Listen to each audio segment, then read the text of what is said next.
Jessica Leahy is a mother, teacher, and author of the New York Times best-selling book, The Gift of Failure: How the Best Parents Learn to Let Go so Their Children Can Succeed. Jessica, who has been sober for 8 years, says her new book, The Addiction Inoculation: Raising Healthy Kids in a Culture of Dependence, came out of concern for her own children following that same path. The book delves into genetics, psychology, and the science of addiction, and offers practical things parents can do to keep their kids from suffering from addiction. Jessica, I'd like to thank you so much for coming on my podcast. I was just thinking how grateful I am for technology and the fact that the pandemic has forced me to do these via Zoom, that I can reach people like you because you have such an incredible message and so many important things to say. So thank you. Oh, thank you. It's been weird having, an entire speaking career where I travel like half the year, suddenly go kablooey. But what's been interesting is that I think what people found is that, suddenly the doors are open to anyone, anywhere in the world. And that's become really attractive. So I just signed a contract yesterday for an event, later on in 2022, and they've decided to stick with virtual. So, it's going to be really interesting to see how this progresses. It is. There's a flip side to everything, a good and a bad, right? So we're not traveling. I mean, I was speaking all over the country before this happened too, and we're not traveling like we used to, which is good and bad, yeah. Right? So it's my dogs like having me here all the time. Let's just put it that way. How many dogs do you have? 3. I had 3 and now I'm down to 2. So we had an elderly dog, but so we have that in common. And we actually have an elderly dog too. We adopted her as an elderly dog, and she's been a great addition to the family. Awesome. Well, congratulations on the book, The Addiction Inoculation. First of all, I love the title. When my kids were little, I learned about the concept of inoculating them from things that were going on around them that they might internalize, right? Mm-hmm. And so when I saw the title of the book, I was like, I love that. I also, as a parent of someone who lost a child to addiction, think that I believe more firmly than I ever have with all the work I've been doing with my charity, that this type of prevention needs to start very young, and we all have to be a part of it, right? And that's not happening in our society right now. Yeah. And I think one of the hurdles that, one of the important things I think it's, I feel the need to put out there whenever I start talking about the book is that, there's mention of, risk factors and things in there. And I never want anyone to feel like, oh, great, divorce and separation is a risk factor. And you're just, what am I going to do with that? And I was doing, and that feeling bad and feeling guilt and shame over the risk factors that are in our children's lives doesn't get any of us anywhere. And, I think that that's why it was so important for me to talk about my story and the risk factors that are in my children's life, just as a regular part of life, that it's important for us to talk about, because if we do it the right way, I hope, then that becomes empowerment, that becomes information, and it becomes something that's useful and helpful, as opposed to something that makes us feel bad about, another thing I'm supposed to be doing that I'm not doing. I'm so respect the fact, especially since, you have lost someone to substance abuse. It's such a difficult place to start talking about, the things that lie in the path towards, a productive and healthy adulthood. Right. And I am divorced from my kid's dad and remarried. And I often worried and felt guilt and wondered, was it because of the divorce? And then I thought to myself, well, you look at all of the millions of children who go through this, and they don't all become addicts, right? Yeah. So I don't know. It's. Well, I also have to think about, so one of my parents is an alcoholic as well, and now in recovery. And that parent says all the time, I just feel so guilty. I wish I could have done things differently, and I wish I could turn back time and change it. And I say constantly, I really don't want you to feel that way. That's not productive for you. It's not productive for me. It doesn't allow either of us to look forward and focus on recovery. And so whenever I start to get mired down in my own guilt about the things that I've done, that have put the obstacles I've put in the path of my own children, I remember, oh, wait, if this was my parent, I would be telling them to please put that aside and not make that a thing that they focus on, because it's just not productive for us. Well, and none of us are perfect and none of us have it all figured out. And when we know better, we do better, right? So Right. I want to talk a little bit about your journey here and how you got to writing this book. Mhm. It started with your own or family of origin, the Mhm. addiction issues there, Mhm. and you kind of swore that that would never happen to you, or you went in the opposite direction for a while, right? Yeah, I did my best. I really, really did. I tried so hard and I was so angry about it growing up, especially because we weren't allowed to talk about it. Like a lot of kids who grew up in a family with substance abuse, we got, it wasn't like we got in trouble. We knew we weren't allowed to talk about it. And when we did bring it up, my sister and I kind of tag teamed each other. It's like, oh, it's your turn now. I brought it up last time. It was very quickly tamped down that was not something that we were supposed to talk about. Looking back on it now, I understand where that came from. And I don't blame, I just understand where that came from, because the family of origin, that was part of the big process for me, is that I was raised in a house with an alcoholic. One of my parents was raised in a house with an alcoholic, and so on, and so on, and so on. And so how do I do everything I can do to make this stop with me? And the other thing I want to make really clear is that while the entire book is about prevention, the question comes up all the time, well, you can't like 100% inoculate your kid, that's not you just can't do that. But my vision of this is that, at least for me, substance abuse and realizing that I had a problem was like a puzzle with like 100 pieces. And it wasn't until, my dad talking to me about my alcoholism was the 100th piece, but without pieces 1 through 99, I couldn't have gotten to that place where it was enough for me that I needed to make change. And so I kind of hope that if one of my kids does end up, going the same way I did, that maybe they have a head start on that puzzle. Maybe they have, 40 pieces in their puzzle instead of starting at puzzle piece 0. So it's both about prevention, and it's also about sort of helping them, if they ever do have this problem, that helping them sort of get to the place of recovery faster is sort of my dual purpose with this book. And I feel like the messages we get, especially as women in this culture, alcoholism can kind of sneak up on a person, right? I mean, nobody sets out to become an alcoholic. And the whole Yeah. wine thing and moms and wine. I mean, there's t-shirts out there. There's a whole culture around this, right? So, and that really is what happened to me. I mean, in my 40s, I don't know if I let my guard down. I don't know if it became a habit, and then habit became, it got its hooks into me. I don't really fully understand how it happened. I just know that slowly over my 40s, it snuck up. And by the time in my late 30s, early 40s, and after about a decade or so of it sneaking, so all of a sudden I knew it was bad for a long time before I got sober. But for the life of me, I wish I could point to just one moment, but there wasn't one moment. It just really did sneak up on me.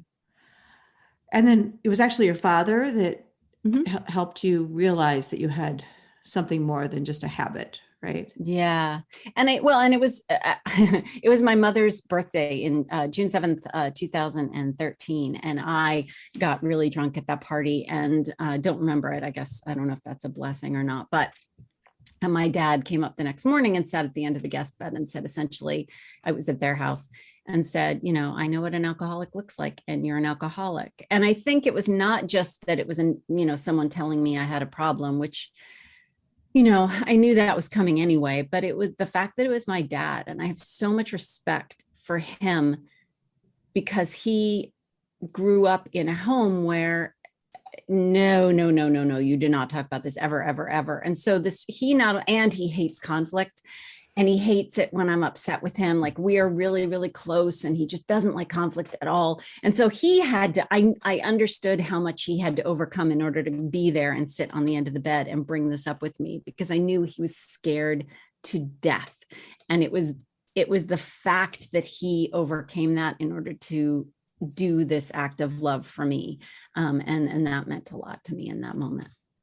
So when it comes to this book, this is not your first book. You're an established writer, but in order for this book to all come together, it really comes from your perspective as someone who battled addiction, and also as a mom, and not wanting your children to go down the same path. How did the idea for the book come into your mind? So like men, so I was so fortunate. My first book did really, really well. And then there's this sort of fear, what do I do for that second book that can, come anywhere close or top it, or, there's all these expectations. And with, as many authors can tell you, the minute you finish the first book, people are like, so what's that? What are you writing next? And this not only comes out of sort of my story and my, looking for answers for my own kids, but in the middle there, after I had been sober for about a year, I started working in a drug and alcohol rehab for adolescents. And so I spent 5 years with these kids. Oh my gosh, that I loved so much. I would still be doing it if the rehab hadn't decided to make way to not take adolescents anymore, to make way for more adults. So they shut down that wing, which was devastating for us. I think it's devastating for, some kids really do need to do inpatient treatment. And I love that job so much. So I was spending a lot of time looking at my students and saying, how did you, just thinking in my head, like, how did you get here? And because I was their writing teacher, they spent a lot of time writing about the things that got them there. And so this was for me to sort of figure out how to keep my kids from reliving what I went through, and also figure out what we could have done differently for these kids, coming from all different backgrounds, coming from both group homes, foster homes, coming from affluent families with every protection, every support in the entire world, coming with low ACE scores and high ACE scores, and figuring out how all of these kids, adverse childhood experiences, trauma in their background, yes. Figuring out how to what we maybe could have done differently, and moving forward from a place of being proactive, what we can do to help more kids. And I'm really optimistic, because there's a lot of things that we could be doing differently, and they're not that difficult to change. Some of them are very difficult. I mean, obviously systemic racism and poverty and intergenerational stuff, that's really, really difficult. But there are some places where the move wouldn't be that hard, actually. So I think that's what so many people find surprising about my family's personal story, is that, my daughter was bright and she had all the advantages. And so this really shouldn't have happened to her. People have in their mind this preconceived idea of who becomes an addict, right? Right. That's one of my favorite things about when I would introduce myself. My students were constantly changing over, because people were coming and going all the time. And so I had to reintroduce myself to the new kids every week, pretty much. And I would introduce myself as an alcoholic, and they'd say, oh, you don't look like an alcoholic. And in front of me, I'm looking at kids, all over the place in terms of where they're from. And, some of them didn't look like our preconceived notion of who should be in that room either. And I think that's the problem. I think we have a lot of preconceived notions, and for better or for worse, with the opioid epidemic, it wasn't until, white kids of privilege started dying that we started taking things seriously.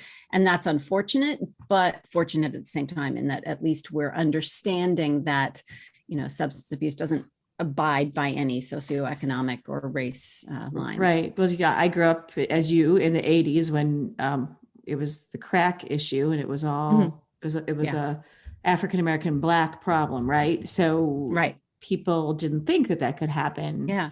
It actually popped up. It's so funny you say that. It popped up during the George Floyd trial. There was this myth during the 80s that, number one, that crack, bypassed the gateway, broke the gateway hypothesis of drugs, and you could get addicted from your very first use.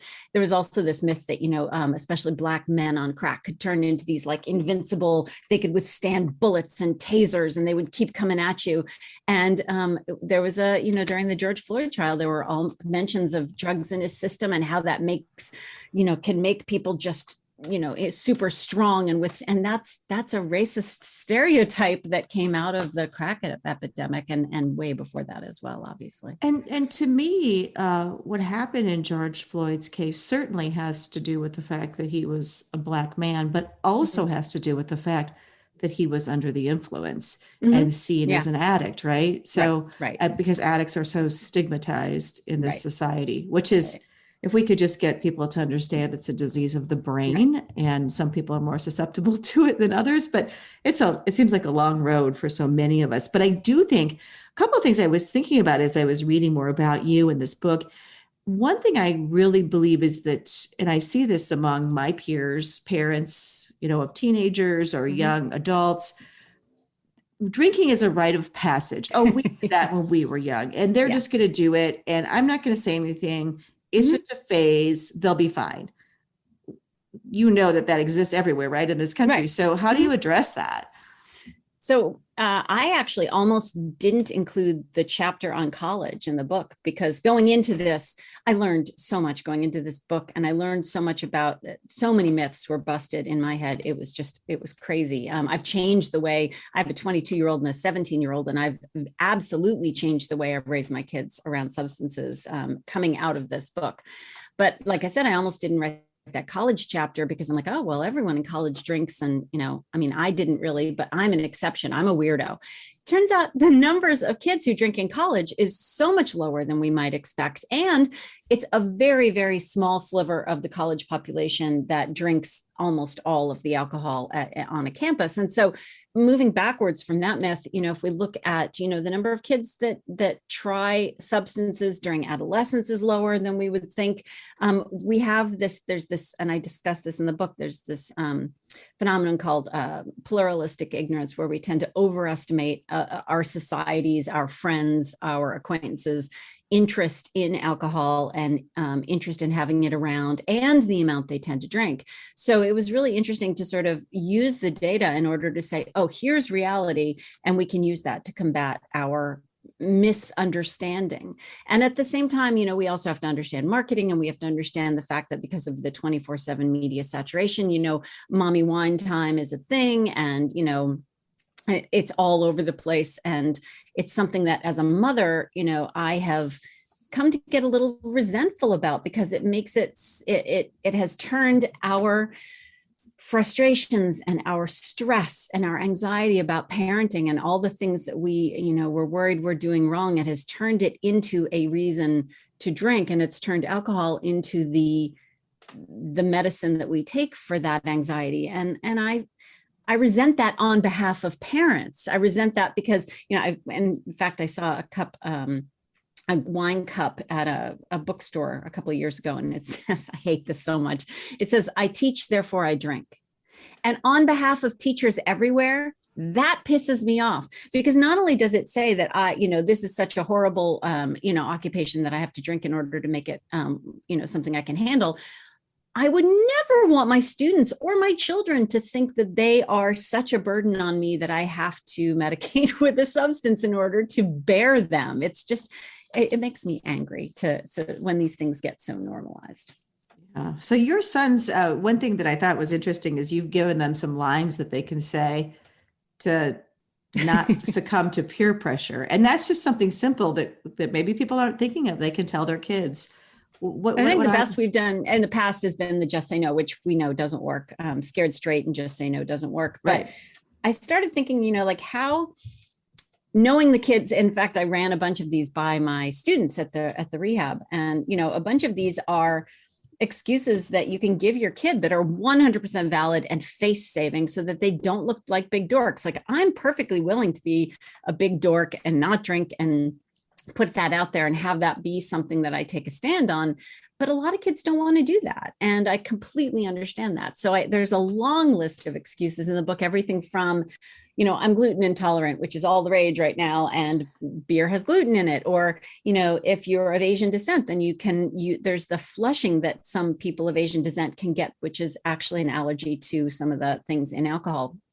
I have a sleep disorder. I get seizures. I'm on a medication that, I can't drink while I'm on this medication. My parents drug test me.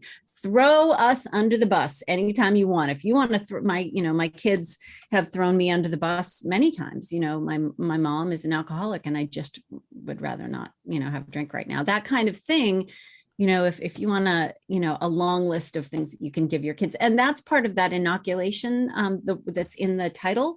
So that's just not inoculation comes from this inoculation theory, which is a school of social sciences, which is about, and psychology, which is about if we help our kids, if we protect our kids using sort of a weakened version of the thing they might face, like, oh, come on, everybody does it, that sort of entreaty to try something for the first time. If we inoculate them against that weakened version, then they're not only going to be more likely to refuse the real version and be able to withstand the real version, which is cool. It increases the chances that they will be able to withstand that. It also increases the chances that it generalizes. It protects them against all kinds of risk factors like sex before they're ready, or getting in the car with a drunk driver, or jumping off that garage roof into the pool. Inoculation theory, works, makes kids more likely to use those inoculations, and also those whatever reason it is they don't want to do the thing, and it generalizes to other high risk activities. So as far as I'm concerned, I'm sold. I think inoculation theory is a fantastic tool. And it's like, as you said, it's not just, the risk of becoming an alcoholic or addict. It's also the risk of the risky behaviors that people do under the influence, which are so frightening. And we've seen deaths every year on spring break and things like that, where, it just continues on because our culture is slow to change. Yeah. And I think it's important to think about what I'm trying to do with this book in two ways, which is, number one, of course, I want to protect kids from having to go down the road I went down, where, and becoming an alcoholic or becoming addicted to a substance. But, that I want parents to realize that, the risk of that, there are lots of kids, 90% of the population can use drugs and alcohol and maybe not have a problem. So that's only part of the picture. The rest of it is, we're talking about adolescent brains here. We're not talking about adult brains. We're talking about brains that are not done developing until, the early 20s. And all of these things, when you think about the stuff about your teenager that really tends to piss you off, like, not being able to remember stuff, or not being able to, hold three things in their head at the same time, or blowing off deadlines, or, that sort of stuff. That's all the stuff that's developing during adolescence. And if we want our kids to get to their early 20s with their brains intact, this is really important that we delay with substances, because substances that can be low to moderate risk in an adult brain can be moderate to high risk in an adolescent brain. And then the last bit of this is, the longer we delay a kid's use, the lower their lifelong risk for developing substance use disorder becomes. So there's all kinds of reasons that delay is the name of the game. And, I get asked this all the time, is what I'm saying, are you saying that, like, no, tell your kids no until they're 21? And as my 17-year-old can attest, yes, that is what I'm saying, because it turns out that parents who have a clear and consistent message of no, not until you're 21, and it's not about legality, it's about brain growth for me. I guess it is a little bit about legality, but it's mostly about brain development for me and lowering that lifelong risk. I am saying no, not until you're 21. Kids of parents who have a clear and consistent message of no, not until it's legal for you, those kids just have a lower lifelong risk of substance use disorder. And 21 is kind of an arbitrary number. We know that the brain isn't fully developed until about 25, roughly, right? So, and in our society, though, to try to get them to not use any alcohol or anything until 25 is a little bit harder, because society says that you can drink at 21. But I just had this conversation. And between you and me, though, if we can get them just to 18, we can lower their lifelong risk of substance use disorder back down to 10%, which is about what it is in the general population. So from a risk perspective, 18, 21, I'm happy. Really, if we can get them to 18, then the rest, I'm just happy about all of that, because that 10% number is really sort of looming out there at 18. And that makes me happy right there. Yeah. Well, you talk about the war on drugs, and one of our nation's former drug czars has started a campaign, no use ever until 21, because of this very thing. And I just don't think that the message is out there. Parents aren't giving their kids that message. Schools, whatever, society are not giving kids that message. And I just had that conversation in the car with my kids the other day. I said, we were talking about something, and I said, it's just the effect the younger you use. And I know this because every addict I've met pretty much started very young, at least with experimenting. And Emily started young with marijuana. She started about 14. And I feel like that's why we've got to stop them. And we need to do better. I don't know, what are some ways that you would suggest or advice for parents? Right. Well, there's two big hurdles I think it's important to point out. And what's so fascinating about these two hurdles is that this is where I get the most pushback from parents. So the two big hurdles are, and I fell victim to both of them, one of them anyway, which is, okay, well, I'm going to give my kids sips at home so that, like those European kids, I can teach them moderation. Like if alcohol is no big deal in our home, that when they hit 18, 21, whatever, whenever it's time for them, they're legal, that magically they will not have an issue. It will not be like, ooh, I can have it now, I want all of it. That won't happen. And that's a myth for a couple of reasons. You can't teach moderation, especially to someone like me, whose brain just works differently when it comes to alcohol. Once I've had one drink, I just want all of it. There's no moderation. That makes complete sense, because I think that that is something that I have felt before. Like I could, if my kids see me having one glass of wine with dinner, they're going to learn, or my husband having one beer, they're going to learn that you just drink moderately. But you're right. Your brain is not wired to do that. So my brain's not wired to do that. So for about 10% of the population, our brains just don't work that way. And the European moderation thing, that's a myth. The European Union as a whole has the highest rates of alcohol consumption in the world. And so here's where I get a lot of pushback. People are like, oh, well, you're thinking of Eastern Europe, not Western Europe. It turns out that Eastern Europe has actually done the most to move the dial back towards a reasonable, to get the numbers moving back in a healthy direction, because the alcohol abuse was so bad in Eastern Europe. But now countries like France have, their public health officers have had to say, their public health officials have had to say, okay, look, our rates of alcoholism are so high, of excess drinking are so high, that we need to change our public health messaging about how much alcohol is acceptable, drinks per week kind of thing. So no, I'm not talking about just Eastern Europe. I'm talking about European Union as a whole has the highest rates of alcohol consumption in the world. So if you're looking to Europe to be some model of moderation, you're looking in the wrong place. And so we need to bust that romantic myth a little bit there. And number two, the other big hurdle is parents who assume it's a foregone conclusion that kids will drink, and say, well, I just want them to be safe so they can do it at my house. I'll take all the keys. No one will drive, and we'll just have alcohol at my house. Well, number one, far apart from the illegality of that and the aiding and abetting and all that kind of stuff, that actually raises your child's lifelong risk of substance use disorder, because what you're conveying is a permissive message, both the European myth and the, sipping and they're just going to do it anyway. So at least we can do it in my house. Both of those, you are raising your child's lifelong risk of substance use disorder. You just are, from a statistical standpoint. And yes, there are confounders in the statistics, but if you say to your kid, and from this is why it's been so much easier than I thought to change the rules midstream with my kids, because my kids, we talk a lot about the research that I'm doing at the dinner table and stuff like that. So my kid knows this. He knows that if I let him drink before the age of 21, that I'm raising his risk. And so if I were to let him drink, what I would be saying is, I have information that shows that this is increasing your risk and not protecting you, and I'm just going to not care about that. And so by going to him and saying, look, I thought I was doing my best with your brother, Ben, he was allowed to have sips. We thought that was the way to go. We thought we could teach him moderation. I found out that's not true. I have real hard data in front of me that shows that the correct thing I'm supposed to be doing is saying, no, not until you're 21. And so, of course, I have to change what I'm doing because I love you and I want to protect you.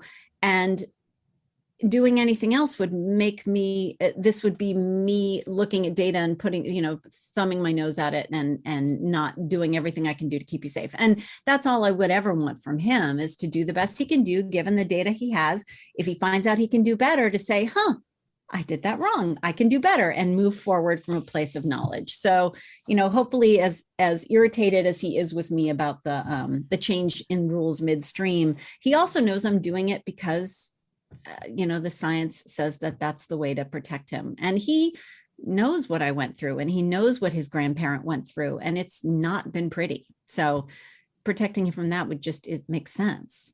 Yeah.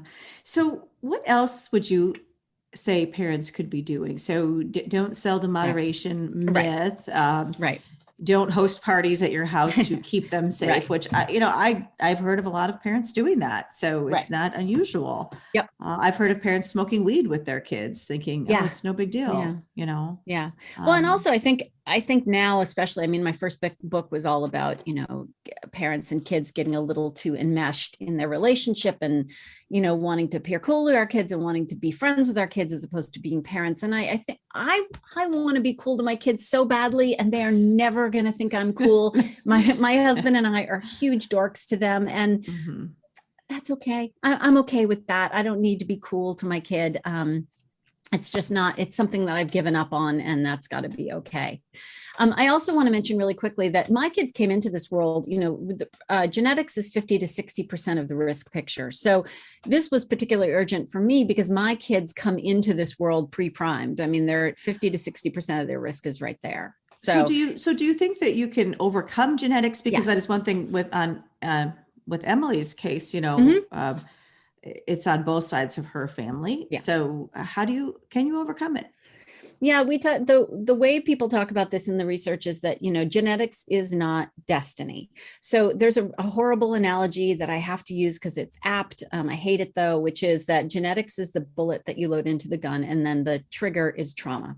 And when I say trauma, I'm talking about big T trauma, like adverse childhood experiences, the things that the CDC has on their list of adverse childhood experiences, plus the additional factors that Nadine Burke-Harris has put on the list from in her book, The Deepest Well. She's fantastic. If you want to understand ACEs, her book, The Deepest Well, is fantastic. And that's things like, obviously, violence in the home, abuse in the home, substance abuse in the home, an incarcerated parent, death of a parent, divorce and separation. But on top of that, there are things like adoption, systemic racism. There's all this other stuff that is trauma. And then when we talk about women and girls, we need to understand that women and girls have susceptibility, added susceptibility that is important to remember. And a big one there is anxiety. Many, many women drink, myself included, drink to cope with anxiety. And in the book, I tell the story of someone named Georgia. That's her real name, by the way. I'm so indebted to her and to Brian, who were two major stories in the book. They felt it was really important to use their real names and to own their stories, to make their stories, be helpful for someone else. Georgia drank, she was a daily drinker by the time I became her teacher in high school. And that was to mask her anxiety. And in fact, so many women drink to mask anxiety. It's actually more likely for a woman with anxiety to drink abnormally than to drink normally, according to the statistics, interestingly. So understanding that our kids are under a whole lot of stressors now that fall under the sort of stressors that don't rise to the level of big T trauma, but are things that we really do need to be thinking about. And this pandemic has exacerbated many of those, anxiety and especially social anxiety. Right. Yeah. So keeping in mind that, 50 to 60% of this is genetics. My husband was raised in a family where there's addiction on both sides of his family, and yet he drinks, he can have, we don't keep open alcohol in the house, but he will buy himself, something to have with dinner. And if he doesn't finish it, he pours it out. And that's just how he is. He drinks like the 90%, not like the 10%. So It is not destiny. It's absolutely not destiny. Right. Right. So anyway, you asked me about protections. Protections, big ones. Talk to your kids from a very, very young age. The substance abuse, the school related, the school oriented, school-based, that's the word I'm looking for. The school-based substance abuse prevention programs that we know work are really just great social emotional learning programs. Yes. I have a question about that because I really believe that we need to get to kids younger in the school-based programs. Right. I think if you start in middle school or high school. Oh, that's too late. Right. Way too. I think we need to get, and we're not doing that where I live, getting to kids and I have been unable to find a program, which I'm very passionate about developing one. We're working on that at Emily's Hope right now. For like a third grade level is kind of the target. It starts even earlier than that. And what's important to understand is we're not talking about crystal meth with third graders. We're talking about this is medication. Why we don't swallow the toothpaste, why we spit it out, why we wash our hands, why we don't eat the Tide Pods, why when we see, that one of the things I suggest is like, if you're sitting there with your kid who's just learning their letters and there's a prescription bottle on the counter that has your name on it, say, can you find the letters of mommy's name in this label? And why do you think mommy's name is on that label? Like what if you had the same thing that, what if you got sick and had the same thing mommy had? Do you think you could just take what's in that bottle?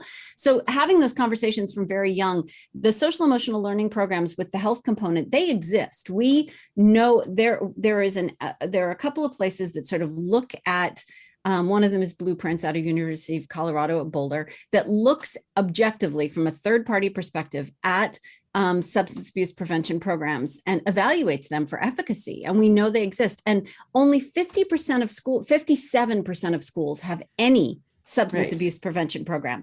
And of that 57%, only 10% are evidence-based. So it's not like we have to reinvent the wheel. It's not like we have to build something new. And if you're building something new, that's fantastic, because I think these things do have to evolve over time as things change and as kids change and as technology changes.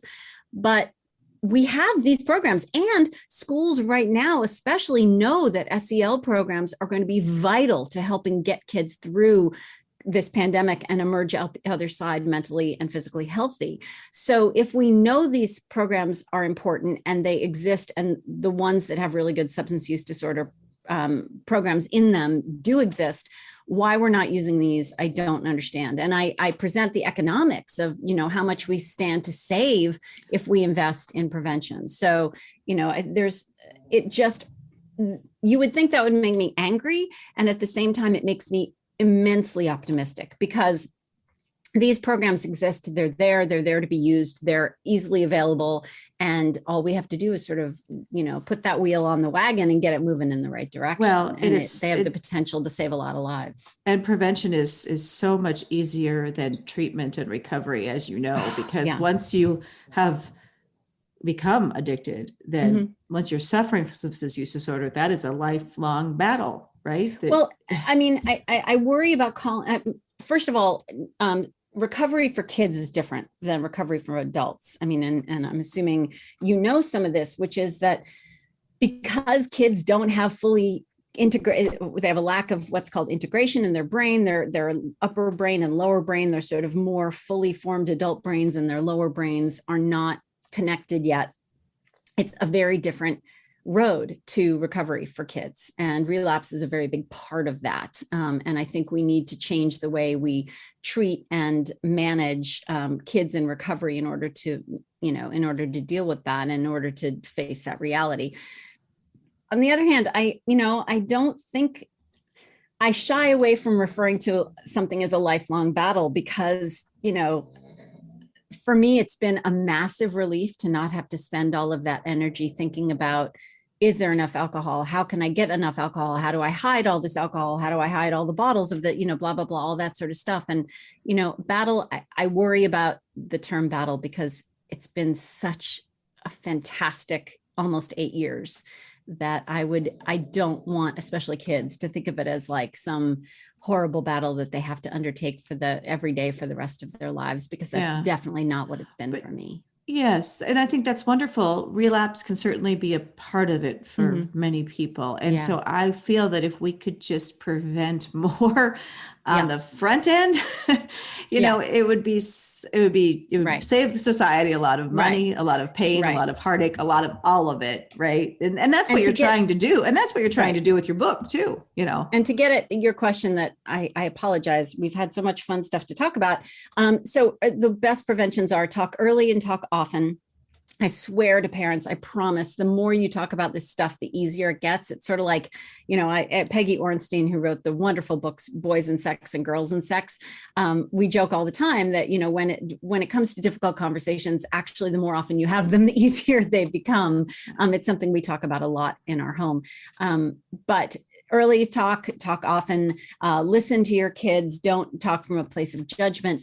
And then on top of that, there are things like early intervention. We know some of the other risk factors separate from genetics and trauma, adverse childhood experiences are academic failure is a really big one. And so getting there early, intervening early, undiagnosed learning issues. There were always kids in my classroom with undiagnosed or barely treated learning issues. Social ostracism is a big risk factor for kids, and you can see how these things can become intertwined really easily. When a child is aggressive towards other children, we need to deal with that at a very early age, because that is a big risk factor.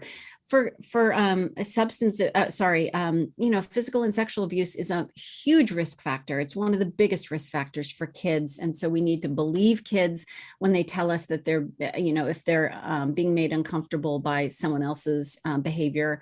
So there are all sorts of, and then there are risk periods as well. For example, transitions for kids. The transition between middle and high school is a big risky time for kids. So understanding what those risk factors are, having a very clear eye about them, not getting freaked out and defensive and, feeling guilty or shame, and then moving forward from a place of, okay, so we know this is a risk factor, let's deal with it. I can pinpoint what you said, the transition between middle and high school was when it started falling apart for Emily.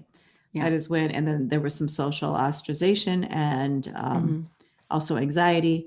And I can pinpoint, and I think the hardest thing for many parents is once you've already started going, you talk about interventions. Well, right. I tried to intervene, I took her to counselor after counselor. I tried everything I could think of, tough love, everything, right. under the sun, and none of it worked. Yeah. None of it. The problem is, especially where anxiety is concerned, pot and alcohol work great in the short term. They really do. I mean, the problem with saying like drugs are bad to kids is that they know we're lying, because why would so many people be using them if they were just bad? That makes no sense. And so when, for example, for Georgia in the book, the best efforts her school made to sort of keep her away from alcohol was the very thing that caused her to use it, because the person who was talking about how bad alcohol was, he said, it just makes you feel numb and makes you not feel your problems. And she was like, bingo, that's what I'm looking for. Yeah. Exactly. Yeah. And there she was off and running. So the problem is that it exacerbates both over the long run. And, giving kids information, both the good and the bad, is going to be really important to helping them trust us when we're trying to help them see the clear consequences of what can happen to their brains and to their bodies and to all of that stuff they're trying to numb out and not feel over the long term. And then helping them give, there's a saying in cognitive behavioral therapy, which is you have to name it to tame it. So naming emotions, talking about emotions, helping kids understand that it's okay to feel emotions, and helping kids deal with that stuff before they feel the need to sort of numb it out and medicate it out of them.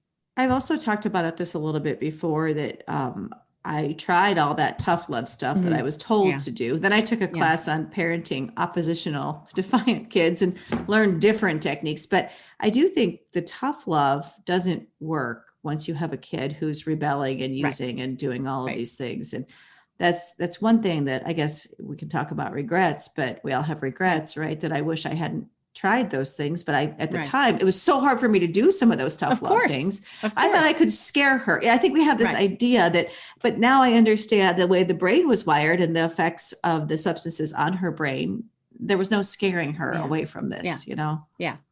And I think the trap that a lot of, that we tend to fall into is believing that kids don't understand the consequences of their behavior. And that's just not true. It's just that they weigh the possible benefits much heavier than they weigh the possible negative consequences. And so we have to help them overcome that. And part of overcoming that is giving them real data, giving them a very clear idea of sort of what's going on with their brain, and that sort of stuff. And then I think the problem is that, and the problem as the person who wrote the book, The Gift of Failure, and then is writing this book, is that we know that parents who are more controlling and parents who, clamp down and try to control every single thing a kid does, we know that those kids tend to become more deceptive, and that it exacerbates the lying and the deception. So we have to, and there's no, at your point, I don't ever want you to feel like, you need to look back and say, oh, all these things I could have done if I had just done these things differently. I think we do what we do out of love. We do we do because we understand that this is the best possible way to do things. And in fact, the book I recommend the most often actually is a wonderful book by Dr. Joseph Lee called Recovering My Kid. And he runs the adolescent services at Hazleton. And his book offers a lot of really wonderful ways to think about how teen brains work and how they work when they are under the influence. I think it's a really helpful book. Well, we'll put a link on the show notes of this podcast too to that if people want to check that out. And we will definitely link to your website and let people know how to get the book, The Addiction Inoculation. I want to thank you so much for taking the time to spend with me today. And I think this book is going to make a huge difference in many families' and thank you lives. for sharing your story with me. It's amazing to me. When I first started talking about the fact that I was in recovery years ago on stage, the number of people who would reach out and tell me their stories was mind-boggling. And I feel honored and privileged every single time someone shares their story. So thank you for sharing your story. I think what you're doing is so important, because the more we talk about it and the more we battle the shame and stigma around substance abuse, the better we're going to do for kids in terms of helping them resist. I think the shame and the secrets are what keep us sick. And so I think it's important to talk about it. And with 223 people dying every day from overdose, we can't afford not to talk about it. Yep. That has to end in this society. I mean, that's why I'm shouting from the rooftops, so to speak, about this issue. And I know so many other, even when I write something or put a podcast out there or whatever it might be, I know many other parents are in the same boat. And we could be each other's best allies. And yet, so many parents I talk to are like, look, I need this to be in the strictest confidence. I can't have anyone knowing that we're going through this. And I just want to say, I wish all those other people who are also saying that exact same thing did know that you're going through it, because at least then you'd have someone to talk to about it. All right. And to know you're not alone, and to know it's not also, we take on so much of that we feel like it's a reflection of us, and it's not. It's a disease of the brain. And we could do better. We could do better at the prevention efforts. We can do better when we know better, we can do better. So absolutely. Thank you so much for telling your story. It's an honor to be on here with you. Well, thank you for writing the book. So we have the Mutual Admiration Society here. I was so excited to see you doing this, because I'm like, yes, we need more of this. We need more. So thank you. It's scary. It's scary in that, the problem is it's, addiction is a family disease, and it's not just my story. It's a story of my relatives and not just my ancestors, but my cousins and my aunts and uncles and all those people. And it's scary to draw those people into telling your story. So I had to be respectful of their stories and yet make it clear that, we're not alone, that there are lots of people dealing with this. Lots and lots. So thank you. Thank you. Thank you for joining me for this latest edition of Grieving Out Loud. If you're enjoying the podcast, please consider giving a positive review. Wishing you faith, hope, and courage.